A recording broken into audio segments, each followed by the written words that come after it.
വരുന്നു. അതിന്റെ കാതൃത്വം ദാസനായിരിക്കുക.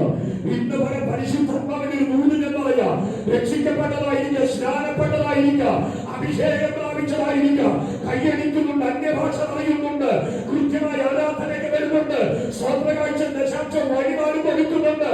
പക്ഷെ ആത്മീയത്തിൽ വളരേണ്ട പോലെ നീ വളർന്നില്ലെങ്കിൽ കണ്ടോണ്ടിരിക്കാനേ കഴിയൂ, ഒന്നും അനുഭവിക്കാൻ കഴിയത്തില്ല.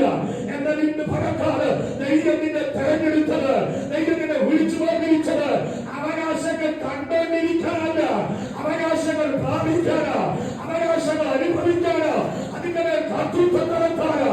ഇന്ന് പകർക്കാറ് ആത്മീയ വളർച്ച പ്രാപിച്ചാൽ ഇന്ന് പകർന്ന് ഇന്നലെ വരെ കണ്ടോണ്ടിരുന്ന ചടങ്ങ് അനുഭവിക്കത്തക്ക നിലയിൽ നിന്നെ സ്തുതി മാറ്റാൻ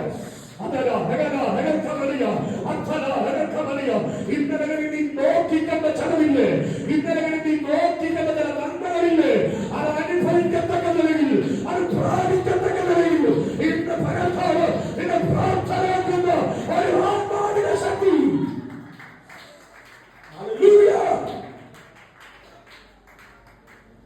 Praise the Lord. Praise the Lord. ആത്മീയ വളർച്ച പ്രാപിക്കണം. മുരടച്ചു പോകുന്ന അനുഭവങ്ങൾ മാറണം. ആത്മീയത്തിൽ വളർച്ച പ്രാപിച്ചാൽ ചിലതൊക്കെ നീ അനുഭവിക്കും.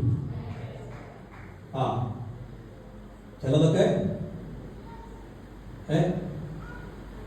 എന്നാ ചിലതൊക്കെ എന്റെ വീട്ടിൽ ഇത് തന്നെ പറഞ്ഞത്, നീ